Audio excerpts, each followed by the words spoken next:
This is Christ in the Streets, and we're back with Steven and Ashley. How have you guys been? Been doing pretty good, Been just doing the thing, trying to survive. Trying their best to survive. Is that a task out here, trying to survive? Oh man, the heat makes it so much harder. Yeah, this heat is horrible, not to mention, everywhere we go now, we got police on us and people telling us they don't want us there and this and that. Yeah, I went to jail the other day because we were sitting over on the side of that army building over by Mallview and the PetSmart. I've heard that. I interviewed someone else and they actually went to jail there too. Yeah. Do you guys want to talk more, get more into I was asking the viewers might want to know what got you started, Steven. Let's ask you first. What got you started on the opiates? And I'm gonna be honest with you, man. I was about 22 years old, and at the time I was only doing crystal. And I met somebody in the apartment complex that I was living in. He had a little bit of heroin, and I tried it, and boom, that's what kicked the whole thing off. It was a wrap after that. It was the first use? Yes, it was. What about you, Ashley? You mentioned it. It was the pills, wasn't it? Yeah, the blue pills. During COVID? I actually got clean prior to this addiction stage in my life. When I was like 22, 23, I got really hardcore into pills. I was doing a lot of pills, just like street bought pills. Started with Vicodin, moved up to Norcos, kind of moved up to Oxycontin. And then I went to someone and I told them, oh man, the withdrawals are so stinking bad. And they were like, yeah, well, crystal helps with withdrawals. And I was like, all right. So I started on crystal. Ended up. A lie. I'm sorry, what? No, that was a lie. Crystal does not help at all. It makes it worse. Yeah, well, actually, you got two instead of one now. Yeah, and so I ended up just kind of running into trouble, not really caring. Ended up looking at 8 to 10 years in prison for a carjacking charge. Just got in the car with the wrong person, My parents were like, hey, you're going to get clean or you're just not going to be a part of our lives. And I was like, all right. And so I ended up going through a program called Teen Challenge. I don't know if you've heard of it, but it's a year-long program. I've heard of it. Yeah, and I've stuck with them for 3 years. Ended up becoming staff, moved through a couple different centers. And then, I got married, moved out here to Bakersfield, and I stayed clean for 7 years. I was working in property management, real estate, really good job, really hot commodity in the real estate world. And then I had a toothache. And because I have, stuff on my medical record that says I was an addict in the past, they wouldn't give me any pain relief. And they were like, hey, here's some ibuprofen. And I was like, yeah, I'm dying with my face hurting over here. Right. And so I ended up running into just someone who was, I think someone who was selling it. And I was just like, hey, can I get one? And he was like, come on, Ashley, what? And I was like, all right, well, let me get $50 worth, And that was a wrap. $50 worth is enough to get you to the point where when you don't have it, you don't feel good. Right. Well, and so it started off with the blue pills until finally the blue pills just got really hard to get. And I had heard that the blue pills had fentanyl in them. And so I ended up, hey, does anyone have any fentanyl? They ran out of the pills and they weren't able to get any more for a minute. So, she was out looking for a sack of fentanyl, and I was actually the one that got her first sack of fentanyl. That's how you guys met? No, we were friends before that, but the way my thought behind it was, I would rather take her to somebody that I go through and I trust that doesn't have some, bullshit. Right. Because, I would hate for her to get some hot shot dope or something. Right. So that was where that came into play. Yeah. I remember at the time, too, he was like, how are you going to do it? And I was like, what? At the time, I was snorting the blue pills. So I was like, I'm going to snort it. And he was like, this stuff is really strong. I don't think you should do that. And so he showed me the best way to go about it, and I ended up switching my addiction from being to the blue pill to fentanyl. So you guys mentioned the heat. It's really hot out here. We're actually in Bakersfield, California. It's even harder with our dogs. And that's a big problem with the whole what we mentioned earlier about how the people don't want us around. The cops keep running us off. Everywhere we find with a little bit of shade that we can sit down for a few minutes and, feed our dogs and give them some water. before they're even done, we already got people coming out. You know, you need to get the fuck out of here. We don't want you here.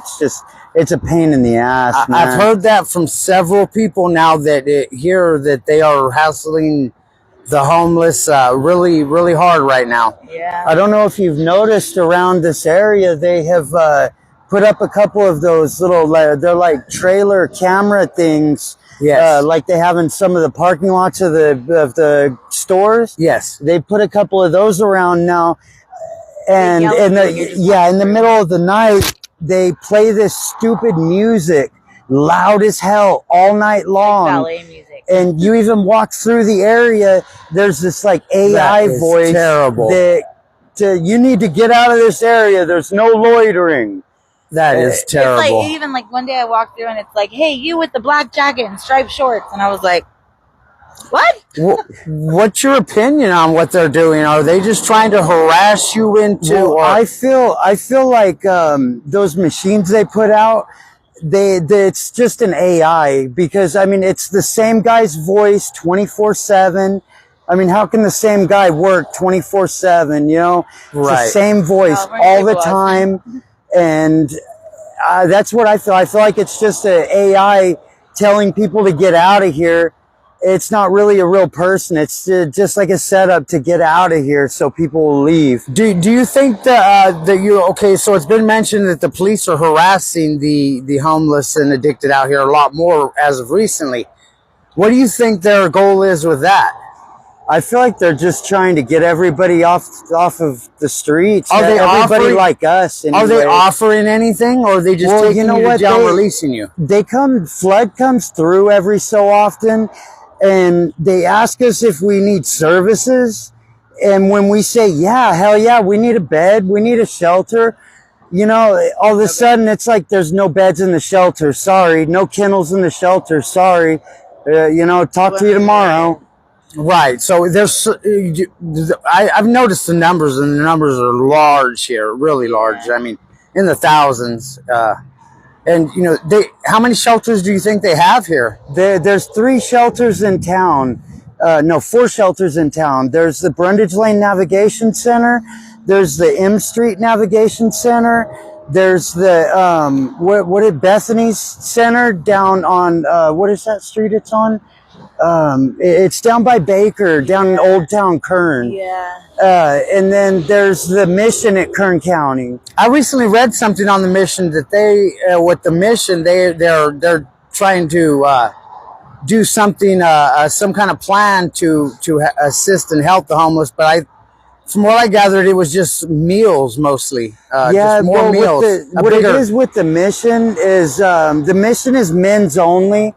Women can go in for meals, but that's it. It's a men's only bed. Oh. The Bethany Center is a women's only. Men can go for meals, but it's a women's only bed and family only bed. The only place that we could actually go into as a couple with our dogs is the M Street Navigation Center and the Brundage Lane Navigation Center. The M Street Navigation Center is almost no different than being out here, because they set you up with a tent and you're outside in a parking lot with a little grass square and a tent. Right. And there's no showers. It's porta potties, Right. So you guys mentioned that last time. Were you on a list or? Oh man, we've been on the list for months. Finally, they came out a week and a half ago, and they were like, "All right, well, we have beds," and we were like, "Awesome!" And they were like, "But we don't have kennels." So, oh yeah, I think that's when I talked to you. You said you were waiting on a bed for a kennel. Yeah. Well, hopefully these documentaries and this awareness that we're bringing to things, the general public sees it, and maybe some of the viewers can do some research and comment on things, even nationwide. They can help with this crisis, because it is a nationwide crisis. It's not just here in California. It's just not here in Bakersfield. It's nationwide, this crisis. And once you get out here, it's just I've been out here, like I said last time, I've been out here for around 8 to 10 years. And man, it's just you get out here and you feel so stuck once you're out here, like with the shelter deal. Not having any beds, not having beds with kennels.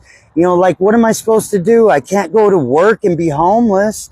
What, am I supposed to get up in the morning, get ready for work, and be worried about my girlfriend taking care of all of our stuff because Caltrans is about to take everything from us? Do they have any? That was like the other day when he got arrested. I was like walking down the street and I had his recyclables, and I had our dog's blankets, and I was like one stroller in the front with our recyclables. That sounds rough. And I've got 2 leashes where one's pulling on me this way and one's. There should be more beds for you guys. Yeah. For those of you that want to get off the streets and want a bed, there should be beds for you guys. Definitely. There's no reason there shouldn't be a bed.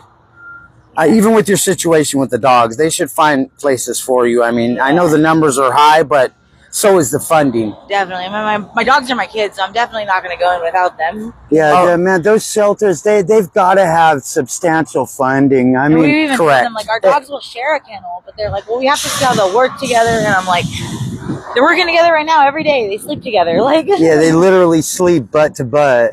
Okay, yeah, so since I've been doing this, I've been doing a lot more research, and I'm not finding much here in Kern County, but it's a nationwide crisis, and hopefully we get some help in my research and everybody's research. We could find something to, start combating this for you guys, because, the elements out here, you mentioned methadone.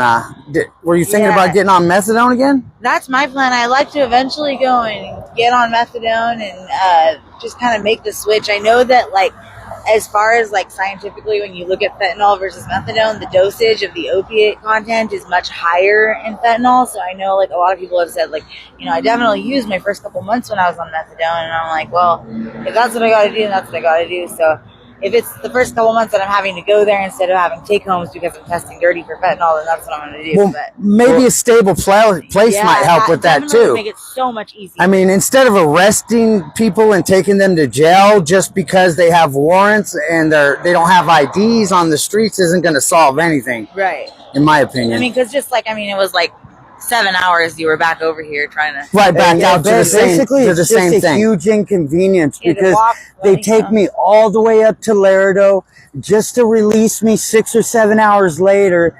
Okay, now I have to walk all the way back up here to the east side from downtown Bakersfield. Right, and it's a huge inconvenience. Right, and then I've heard the people that don't have a partner, they have their things on the street. If they take them to jail, it's all gone to nothing. There was one point that they took us both to jail, and it was during the winter time, and we got out, and I was wearing like a jean jacket, leggings. They took all our jackets, all our blankets. Nights until we had blankets, like.